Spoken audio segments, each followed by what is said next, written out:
ए मूर्ख, ये शरीर, इस शरीर संबंधी स्त्री पुत्र मित्र देह घर संपत्ति, ये काल के एक प्रहार में सब मिट्टी में मिल जाएगी, सब छूट जाएगी, कोई तेरे साथ नहीं जाएगा। एक क्षण विचार कर, यदि तू नाम जप नहीं करता, भगवत आश्रित नहीं है, भगवत भजन नहीं करता और खूब सांसारिक कार्यों को करके उन्नति को प्राप्त हो रहा है, ठीक है, लेकिन जब मरेगा तब तेरे साथ क्या जाएगा? सांसारिक पद जाएगा कि ये अमुक पदाधिकारी विमान ले आओ, इनको बैठा लो। अरे देवराज इंद्र के पद से सीधे अजगर योनि में भेजा जा रहा है, चक्रवर्ती सम्राट महादानी निग सीधे गिरगिट बनाया जा रहा है, तो तुम सुअर कुत्ता बनने के लिए कौन सी बड़ी बात है? एक क्षण में नीच योनियों में जाना पड़ेगा। यदि नाम जप नहीं, चाहे जितना आप साधन भजन कर लें, अन्य भगवान नाम जप नहीं, भगवत चरणारविंद का आश्रय नहीं, तो इस माया पर विजय प्राप्त नहीं कर सकते। ये लिख लो आप, नाम नाम भगवान नाम, जितना नाम उतना ही परमानंद का अनुभव। ए मूर्ख, स्त्री पुत्र देह गेह द्रविणादव मयु विश्वसी मूढ़, मत विश्वास कर कि ये तेरे हैं, छूट जाएगा। श्रुत बनितादि जानि स्वार्थ रत, ना करुणे हो सभी ते, अंत ही तो ही तजेंगे पामर, तू न तजे अब ही ते, मन पछितई है अवसर बीते, दुर्लभ देह पाए हरि पद भजू, करम वचन अरु जीते, मन पछितई है अवसर बीते। ऐ मन, तुझे पछताना पड़ेगा। ये दुर्लभ देह मिली है, भगवान का नाम जप नहीं किया तो जिन जिन से प्यार किया सब छूट जाएंगे, अंत के समय देह भी छूट जाएगी, तेरे साथ कुछ नहीं जाएगा, पछताना पड़ेगा। नाम जप ले। क्षणमापि नहीं विचार है, अब इस पर विचार करने का एक क्षण भी नहीं, अभी इसी क्षण से शुरू कर, राधा राधा राधा। विचार है वृंदारण्य मुखम चरणो, आ जाओ एक बार वृंदावन तो आ जाओ, सत्संग सुनो, जीवन बदल जाएगा। सत्संग को अपने सौभाग्य को समझो, अपने सौभाग्य समझो। सुत दाराधन लक्ष्मी पापी के घर होए, संत समागम हरि कथा तुलसी दुर्लभ दोए, अहो भाग्यम अहो भाग्यम। महाभाग्य है जो हमको रोज सत्संग कथन और श्रवण करने को मिल रहा है, प्रभु की चर्चा करने को मिल। हाँ, एक रस है जहां बोलना भी एक बंधन लगता है, ऐसा लगता है निरंतर जो चिंतन चल रहा है उससे बढ़कर क्या है, पर प्रभु वही कराते हैं जो उनकी इच्छा होती है। भाई जी से हनुमान प्रसाद पोद्दार जी जयदयाल गोयनका को लिखा, मेरे से नहीं होता संपादन, अब मेरा मन भाग रहा है एकांत क्षेत्र में बैठकर निरंतर प्रभु का चिंतन करूं। उनका नहीं, हरि की यही इच्छा है, हरि की इच्छा का अनुमोदन करना ही भजन है। वो चाहते हैं आप संपादन करो, जगत मंगल होगा, इसलिए आपको एकांत सेवन नहीं, आपको जगत मंगल के लिए संपादन। भाई जी आजीवन उसका पालन किया। प्रभु आज्ञा जेहिका जस आई, सोते ही भांति रहे सुख लाई, जैसे प्रभु रखते वैसे रहना। क्षणमपि नहीं विचार है। श्रीपाद कह रहे कि ऐसे संग के त्याग के लिए क्षण मात्र विचार नहीं करना चाहिए जहां कुसंग है। धन्य है माता, धन्य है वो पिता, धन्य है वो गुरु, धन्य है वो मित्र जो भगवत मार्ग में, अध्यात्म मार्ग में लगाएं, क्योंकि यही सार्थक है। भगवान ऋषभदेव जी अपने पुत्रों को बैठाल करके उपदेश करते हैं। वही पिता पिता है, वही माता माता है, वही गुरु गुरु है, वही शिष्य शिष्य है। जो भगवत प्राप्ति करा दे, जो भगवत प्राप्ति कर ले इस जन्म में। इसलिए तात ऋषभ सो होए मात मंदाल सा मानो, पुत्र कपिल सो मिले मित्र प्रहलाद ही जानो। यदि पिता हो तो भगवान ऋषभ देव जी जैसा, जो अपने पुत्रों को भगवत प्राप्ति का उपदेश करके भगवत मार्ग में लगाया। यदि माता हो तो मंदालसा जैसी, अपने पति से कहा था कि मैं शपथ खाती हूं मेरे गर्भ में जो जीव आएगा उसको मुक्त करके छोड़ूंगी। 4 पुत्र हुए, 3 पुत्रों को ब्रह्म ज्ञान का उपदेश करके जीवन मुक्त किया। पति ने हाथ जोड़ा और कहा, एक पुत्र मुझे राजपद पर बैठने के लिए दे दो, अगर आपने उपदेश किया तो वो भी बैरागी बनकर भगवत प्राप्त हो जाएगा। और उनका मैंने शपथ खाया कि मेरे गर्भ में जो भी जीव आएगा उसे भगवान की प्राप्ति कराऊंगी। तो उनका मेरा भी तो अधिकार है, यदि आप मां हो तो मैं पिता हूं, एक पुत्र मुझे दे दो। तो उनका ठीक है, मैं इस पुत्र को उपदेश नहीं करती हूं, पर मेरी भी शपथ की याद रखना, मैं उद्धार करके छोड़ूंगी, बोलूंगी नहीं। एक दिन बेटे को बुलाया और एक अंगूठी पहनाई और कहा, बेटा जब तुम्हारा मन खराब हो, ऐसा लगे कि संसार में कोई मेरा नहीं, तो इस अंगूठी में एक मैंने श्लोक लिख रखा है, उसको पढ़ लेना। यह श्लोक तुम्हारा परम कल्याण, हर समस्या का समाधान कर देगा। एक दिन राजकाज में जब वो राजा बन गए तो कई विपरीतताएं आती, तो सोचा ऐसी विपरीतताओं में शांति क्यों नहीं है। मैं इतना चक्रवर्ती राजा हूं, सब कुछ है, लेकिन मेरा मन क्यों अशांत है। माँ ने कहा था अंगूठी खोल के देखा। जो भी अंगूठी खोला उसमें तू परमात्मा का अंश, परमात्मा स्वरूप है, ये मोहिनी माया तेरे को प्रपंच में फंसा के नष्ट कर देगी। बेटा तो निरंतर अपने आत्म स्वरूप में स्थित हो जा, बस जीवन मुक्त महापुरुष। श्री भगवत रसिक जी कह रहे हैं, अगर पिता हो तो ऋषभ देव जैसा 100 पुत्रों को भगवत प्राप्त महात्मा बनाने का उपदेश किया। माता हो तो मंदालसा जैसी, जो अपने पुत्रों को जीवन मुक्त परमहंस बना दिया। और पुत्र कपिल सो मिले, अगर पुत्र हो तो भगवान कपिल देव जी जैसा, जिन्होंने कर्दम ऋषि और देहूति जी को उपदेश करके परम पद में आरूढ़ कर दिया। और मित्र प्रहलाद ही जानो, अगर मित्र हो तो प्रहलाद जैसा, जो अपने मित्रों को भगवान नाम का उपदेश करके, भगवत भक्ति का उपदेश करके परम पद में आरूढ़ किया। भ्राता विदुर, भाई मिले तो विदुर जी जैसा, धृतराष्ट्र को परम पद प्राप्त करवाया। जिस समय महाराज चक्रवर्ती सम्राट पद पे युधिष्ठिर जी विराजमान हुए, भगवान की तरह सेवा करते थे धृतराष्ट्र और गांधारी की।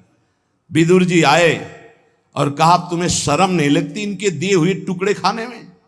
उन्होंने तो बहुत कड़ुआ शब्द बोला, महाभारत में लिखा है, श्वान की भांति दिए हुए टुकड़े को खा रहे हो भ्राताश्री, तुम हमसे बड़े हो लेकिन हमारे कटु वचन तुम्हें उद्धार करेंगे। अब भी तुम्हें शर्म नहीं आ रही, जिनको मारने की कोशिश की बचपन से लेकर अभी तक, उन्हीं के टुकड़ों में तुम जी रहे हो, अब भी तुम्हें वैराग्य नहीं शरीर और संसार से। तो उनका विदुर जी से कहा, भाई मैं क्या करूं, मेरी आंखें बाहरी अंधी तो हैं, अंदर ज्ञान की भी अंधी हैं, और वो गांधारी भी आंख में पट्टी बांधे, मैं कहां जाऊं, कौन मेरा है, चलो मेरे साथ। और जंगल में ले जा करके ऐसा, क्योंकि साक्षात धर्मराज हैं, उपदेश किया परम धर्म का। दोनों के शरीर ज्ञानाग्नि में भस्म हो गए और परम पद को प्राप्त हुए। बोले भाई मिले तो विदुर जी जैसा, भ्राता विदुर दयालु जोशिता द्रुपद दुलारी, पत्नी मिले तो द्रौपदी जैसी, जो भगवान की परम आसक्त चित्त, और 5 पांडवों को हर समय जहां विपत्ति पड़ी भगवान में आसक्त कर दिया। गुरु नारद सो मिले अकिंचन पर उपकारी, गुरु हो तो देवर्षि नारद जी जैसा, अकिंचन, अगर शिष्य से कोई चाह है लौकिक तो वो गुरु नहीं है, वो दंभ है, पाखंड है। तब लग जोगी जगत गुरु, जब लग रहे निराश, जब आशा मन में भई तो जग गुरु जोगी दास। शिष्य से केवल एक ही अभिलाषा होती गुरु की, कि ये भगवत प्राप्त हो जाए, बस ये अपने मन को, अपनी बुद्धि को सच्चिदानंद भगवान में लगाकर ये भगवत प्राप्त हो जाए, बस कोई दूसरी चाह नहीं। शिष्य धन दे, शिष्य भोग दे, ओ भोगी विषयी पुरुष हो गुरु कहाँ? गुरु नारद सो मिले अकिंचन परोपकारी। जिसको उपदेश किया नारद जी ने सब भगवत प्राप्त हुआ। ऐसे भगवत प्राप्त हुए कि गुरु का नाम बाद में लिया जाता, शिष्य का नाम पहले। प्रहलाद जी शिष्य पहले भक्त नामावली में जो संस्कृत से है, प्रहलाद, फिर नारद, पराशर, पुंडरीक, व्यास, अम्बरीश, सुख, सौनक, भीष्म, दालभ्यान। गुरु मिले नारद जी जैसा किंचन और परोपकार करने वाला। भरता नृप अम्बरीश सो, अगर पति मिले तो अम्बरीश जैसा। स्वयं भगवत सेवा आराधना में तन्मय है। रानी जी ने देखा कि महाराज अकेले भवन में सेवा करते, ठाकुर सेवा चुपचाप करने लगी। आए, नहीं, सेवा की चोरी मत करो। तुम्हें अगर सेवा में रुचि है तो ठाकुर जी विराजमान करो, मैं व्यवस्था करता हूं। तो नया मंदिर, नए ठाकुर जी और सब सेवा की शौन। हर रानी के महल में स्वयं अपनी ठाकुर सेवा, तब सुदर्शन चक्र उनकी रक्षा में रहता। पति मिले तो अम्बरीश जैसा और राजा हो तो महाराज पृथु जैसा। कह रहे 10,000 कान भगवान मुझे दे। संपूर्ण प्रजा में ऐलान कर दिया, सबको समय पर जो चाहिए मिलेगा। सब ठाकुर आराधना करें, भगवत गुणगान करें, नाम कीर्तन करें। ऐसे महाराज पृथु राजा पृथ्वी को अपने शासन में लेकर जब जो चाहेंगे वो तुम्हें देना होगा। बिना बोए अन्न प्रकट होगा, बिना ऋतु के फल प्रकट करना होगा। शासन में ले लिया पृथ्वी को, जब जैसा चाहते पृथ्वी वैसा ही प्रदान करती। ऐसा महाराज पृथु के शासन में था। भगवत भवनिधि उधरे चिदानंद रस में झिले। यदि ऐसे माता पिता भाई मित्र गुरु पत्नी पति ऐसे मिले तो चिदानंद रस में झिले, नहीं तो ये मायाकृत फंसाने वाली वृत्तियों से एक क्षण विचार मत कर अपने को बचा ले। प्रभु के नाम चिंतन में, रूप चिंतन में, लीला चिंतन में लगा ले। जप तप तीर्थ दान व्रत जोग यज्ञ आचार, भगवत भक्ति अनन्य बिनु जीव भ्रमत संसार। ध्यान से सुन लो। प्रश्नकर्ता जन प्रश्न करते रहते, मैं ये दान करता हूं, मैं ये तीर्थ यातन करता हूं, मेरा अगला जन्म होगा कि नहीं होगा? तो सुन लो, मंत्रानुष्ठान नियत समय वाला। भाई 4 घंटे मंत्रानुष्ठान कर लिया, 20 घंटे खाली है। 20 घंटे में जब आप मरोगे तो जो चिंतन होगा वही गति प्राप्त होगी। ये 4 घंटे का भजन आपको अगले जन्म में उत्थान करेगा, लेकिन भगवत प्राप्ति नहीं। तपस्या, तीर्थयाटन, दान, व्रत, जोग, यज्ञ, आचरण, जितेंद्रियता तक ये जन्म मरण चक्र को नहीं रोक सकती। जन्म मरण चक्र को रोकती भगवत भक्ति अनन्य बिनु। अगर आपके पास अनन्य भजन नहीं है, अनन्य आश्रय नहीं, तो जन्म मरण से आप मुक्त नहीं हो सकते। भगवत भक्ति अनन्य बिनु जीव भ्रमत संसार। इष्ट धर्म मन मत मिले, रहनी गहनी स्वभाव, भगवत ऐसे भक्त सो मिलत बढ़े चित चाओ। अब भगवत रसिक जी कह रहे हैं अनन्य भक्ति आती संत संग से, लेकिन किन संतों का संग करो? जिनसे हमारा इष्ट मिलता हो, हमारा मत मिलता हो, रहनी आचार मिलता हो, स्वभाव मिलता हो, उन्हीं से बैठ करके भगवत चर्चा करनी चाहिए अपने इष्ट धर्म की। नहीं तो मौन होकर एकांत भजन करना चाहिए। इसी को ध्रुवदास जी ने लिखा है, इष्ट मिले और मन मिले, मिले भजन रस रीति, तहां निसंग को है मिलिए, तासों की जय प्रीति। एक संत भगवान आए थे, वो लपेट में लेना चाहते थे नाम रूप को मिथ्या कह के। एकदम जैसे सामने वाला बलवान योद्धा होता है तो जो उसे परास्त करना चाहता है, जितने दांव आते तुरंत मारता है। वो यही उसकी कमजोरी होती है। वो तुरंत दांव पे दांव मारता जाएगा तो जान लेना कमजोर आदमी है। उसको ये नहीं कहा जाता बहुत प्रवीण योद्धा है, नहीं। प्रवीण योद्धा गंभीर होता है। पहले सामने वाले के वार, जितने वार हैं उनको काटता रहता है। जब देख लेता है कि अब ये वार चलाने लायक नहीं रहा, तब अपना अमोघ बाण संधान करता है। ये पहचान होती है। कमजोर आदमी अपने फटाफट जितना कुछ है वो एकदम उगल देगा। वो एकदम खंडन करने आए थे नाम रूप का, क्योंकि जानते हैं नाम रूप की ही जय जयकार हो रही। एकदम बस सर्राटे से शुरू हुई और रुको रुको रुको। आपके गुरु मूर्तिमान है या निराकार है? मूर्तिमान है। गुरु ने मंत्र दिया है ना, हाँ, मंत्र मूर्तिमान है, शब्दाकार है या निराकार है? हाँ, शब्द है। बस चाहे गुरु कहो चाहे इष्ट कहो, बात एक ही होती है, बिना साकार उपासना के स्वरूप बोध नहीं होता। पक्का लिख लो। स्वरूपानुसंधान भक्तिरिव गरीयसी, भगवान शंकराचार्य जी। जो भी गुरु प्रकट होते हैं वो मूर्तिमान होते हैं, आकाश में बोलते हैं, आकाशवाणी, मूर्तिमान होते हैं। उनके चरण पखारे जाते हैं, उनके चरणों में बैठकर उनकी आराधना की जाती है। उनके वचन मूर्तिमान होते हैं या व्यक्त। बेमतलब का ज्ञान जिसका कोई अर्थ नहीं है, खंडन खंडन खंडन। अरे किसका खंडन? सर्वम कलमिदम ब्रह्म, किसका खंडन? समझे में नहीं आता। वो बस बिना सदगुरु कृपा के समझ में नहीं आता। किसका खंडन? जिसका खंडन कर रहे हो वही है, दूसरा नहीं है। वो अरूप भी है, वो रूप भी है, वो नाममय है, वो अनंत नाममय है, वो अनाम भी है, वो साकार भी है, निराकार भी है, सगुण भी है, निर्गुण भी है, सर्वत्र है, सर्वत्र से परे है, सब में भरे है। वो अनंत महिमाशाली है। वो क्या है क्या नहीं वेद नहीं कह पाए तो तू क्या कह पाएगा? कितनी सामर्थ्य तेरी वाणी में। सरस्वती भी नहीं, असित गिर समस्यात कज्जलम सिंधु पात्रे सुतर शाखा लेखनी पत्र मूर्वी लिखत यदि ग्रहित्वा शारदा सर्वकालम तदपि तो गुणा नाम मीश पारम नयाति। स्वयं सरस्वती जी समुद्र को स्याही बना ले, वृक्षों को लेखनी बना ले, सारी भूमि को कागज बना ले और अनंत काल तक लिखती रहे तो भी हमारे भगवान की महिमा नेति नेति ही रहेगी। हम तुम एक जबान वाले क्या लिख सकते हैं, क्या गा सकते हैं उन अनंत महिमा? वो ये है, हाँ है, वो ये नहीं है, उसमें भी है। वो ये नहीं है, वहां भी है। नहीं है, वो है, वो है। जहां कह रहे हो नहीं है वहां भी है।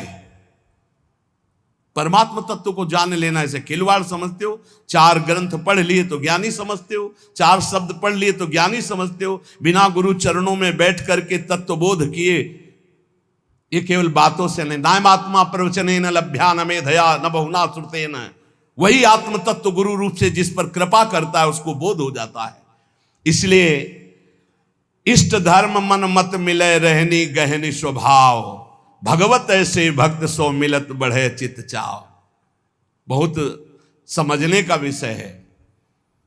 एक बार चर्चा में बताया था कि काशी से महात्मा आए थे, ऐसा ऐसा अभी 4-5 दिन के अंतर्गत वो आए, इतनी प्रसन्न मुद्रा और आके से जैसे प्राण न्यौछावर कर दे। उन्होंने कहा पूरा जीवन जो निकल जा रहा था संभाल लिया। मैं आखिरी उम्मीद लेकर आया था, वो उम्मीद मेरी सार्थक। अब इतना आनंद, क्योंकि सब साधन ठीक थे, जो कनेक्शन वही बिल्कुल फिट हुआ। बोले इतना आनंद है कि अब मुझे कोई परवाह नहीं, बस यही डर लगता है ये छूट न जाए। तो ये डर बना रहे कि ये छूट न जाए। यही डर ही डर हरिवंश हित जिनो भ्रमय गुण सलिल पर, जी नामन मंगल लोक त्यों सुहरि पद भजन विलंब कर। ये डर बना रहना चाहिए कि कहीं भगवत चिंतन छूट न जाए, कहीं हमारा कनेक्शन टूट न जाए। ये बना रहेगा तो कभी नहीं टूटेगा। भगवत रसिक जी कह रहे हैं भगवान का अपमान कर दोगे तो सह जाएंगे, लेकिन भक्त का अपमान कर दोगे सर्वनाश कर देंगे। राम रोष पावक सो जरई, लात हनी भृगु हृदय में तो हर की नो सम्मान। भृगु ऋषि ने जाकर भगवान की छाती में लात मारा तो भगवान चरण दबाने लगे, कहने लगे हमारा हृदय बड़ा कठोर है, कहीं आपकी चरण में चोट तो नहीं लग गई। हमें पता होता कि आप आ रहे हैं तो आपकी अगवानी करता, आपके चरणों में पल्लो बिछाता।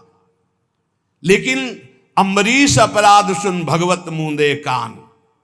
जब भक्त का अपराध कर दिया दुर्वासा जी ने और जाकर कहा त्राहिमाम शरणागत, आपका व्रत है कि आपकी शरण में जो आ जाए उसको निर्भय अभय कर देते, प्रभु रक्षा करो अपने सुदर्शन से। तो भगवान ने कहा अहम भक्त पराधीनो अस्वतंत्र युधिष। कान मूंद लिए, कोई पुकार नहीं सुनी, जाओ अम्बरीश जी के पास।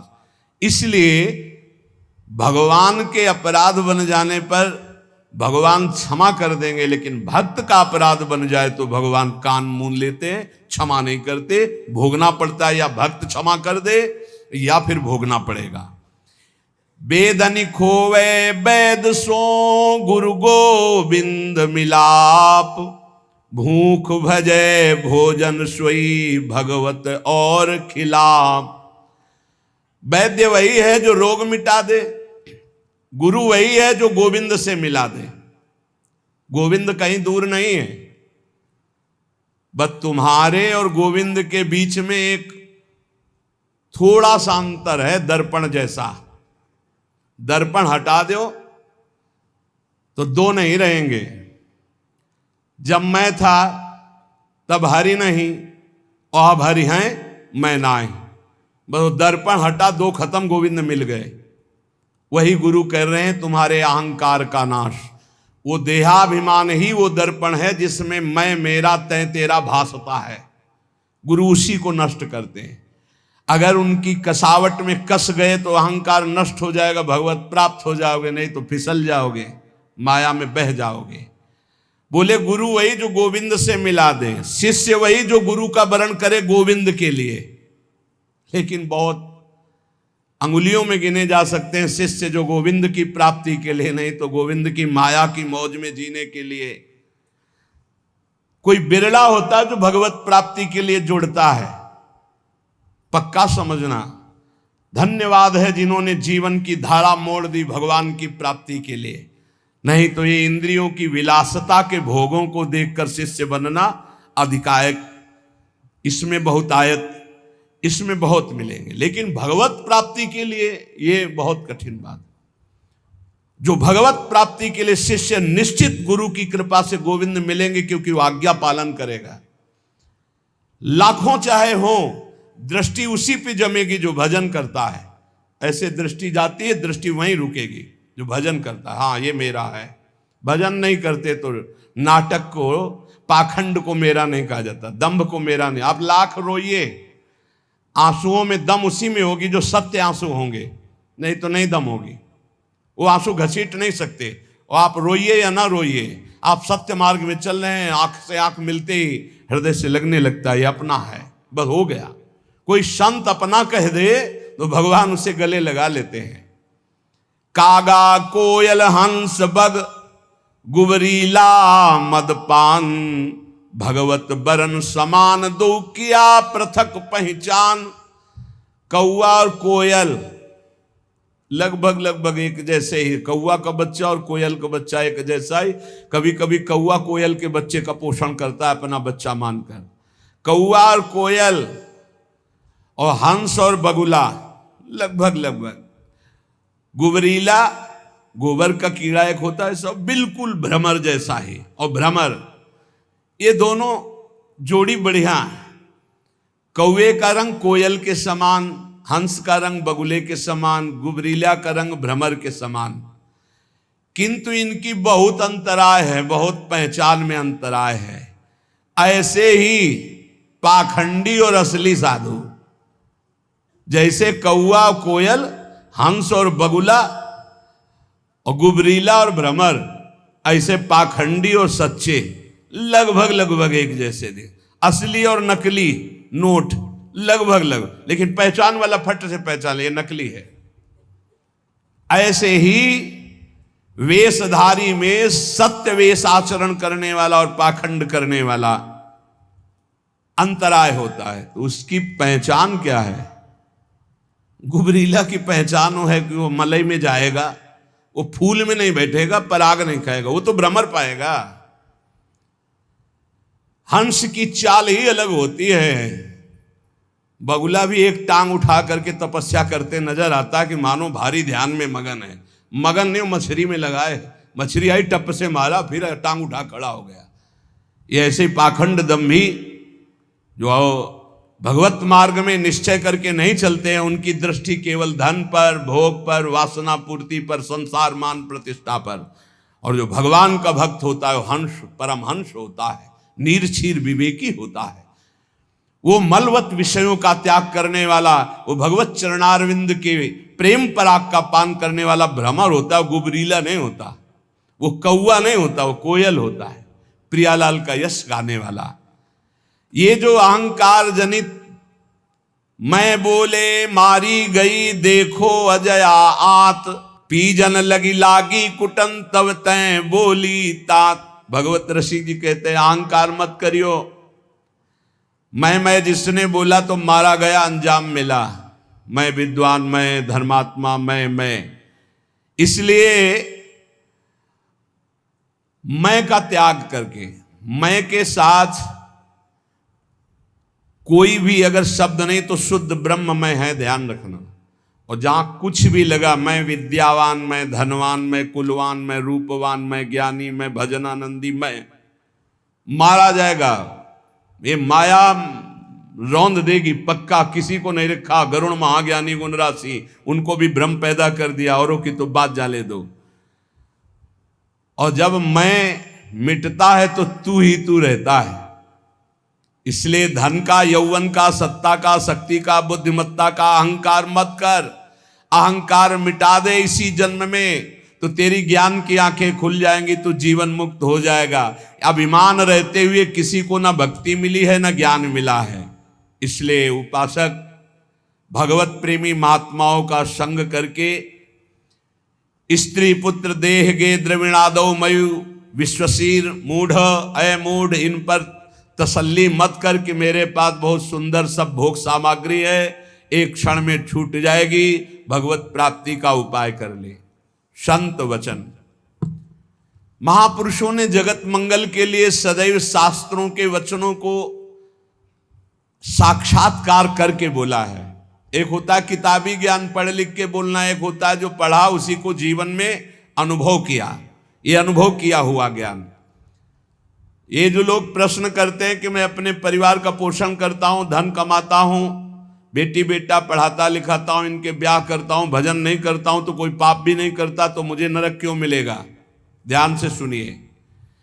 कह रहे हैं या ऐशाम पुरुषम साक्षादात्म प्रभमीश्वरम ना भजन्त्य वजानन्ति स्थानात् भ्रष्टा पतन्त्यधः।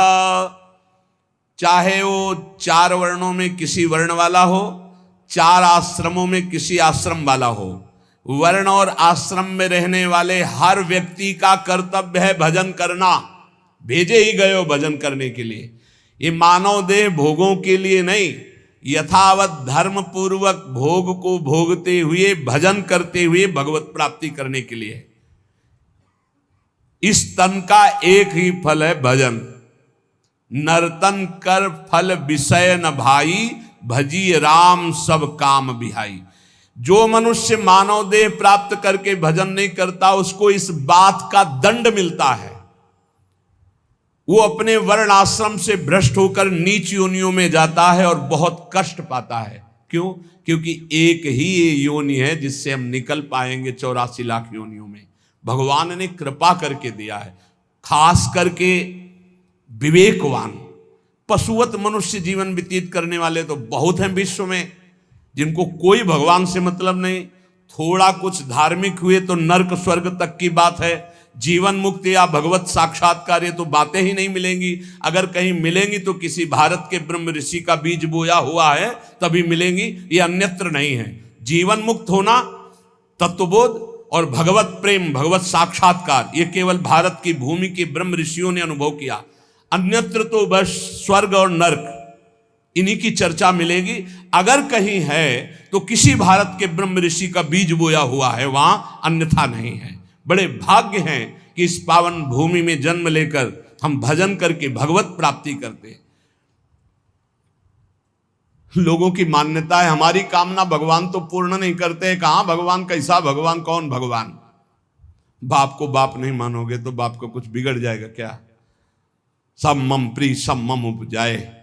कैसे लोग अज्ञान में भटक रहे। तुम करो पापाचरण, तुम्हारी बात सुनेंगे। अच्छा यही सोचो, हमारे भारत का प्रधानमंत्री है, हर प्रयास करता है, कोई भी बने अपनी बुद्धि से प्रयास करता है भारत उज्जवल हो। यदि सत्य मार्ग का पथिक है, वो अपने कर्तव्य को समझता है तो ही सोचेगा भारत उज्जवल भविष्य वाला बने, भारत धनाढ्य बने, भारत एक बलवान देश बने, भारत की हर प्रजा सुखी रहे। इसके बाद उसी का बना हुआ कानून है, अगर इसके विपरीत ऐसा करता है कोई तो उसको इतनी सजा, उसको ये दंड, उसको ये दंड। ऐसे ही भगवान का विधान है। यदि आप धर्म मार्ग में चलोगे तो उज्जवल भविष्य वाले, आप अध्यात्म बल से बलवान, आप परमानंद की प्राप्ति करने वाले। आप विपरीत मार्ग में धर्म विरुद्ध चलोगे तो आपको रोग, शोक, दंड, चिंता, भय, शोक, नरक, मृत्यु ये सब प्राप्त होंगे। भगवान ने निर्णय कर दिया। अगर अब आप साबित हो चुके हो महापापी हो और आप राष्ट्रपति को प्रार्थना करें कि मेरी फांसी टाल दी जाए और उनकी मौत हो जाए, तो न्यायाधीश के द्वारा पास किया हुआ आपका फांसी का मृत्यु दंड भी टाल दिया जाएगा। ऐसे ही भगवान कह रहे हैं, सर्वधर्मान परित्यज्य, रास्ता बता रहे, मामेकम शरणम ब्रज, अहम त्वाम सर्व पापेभ्यो मोक्षयिष्यामि मा शुचा।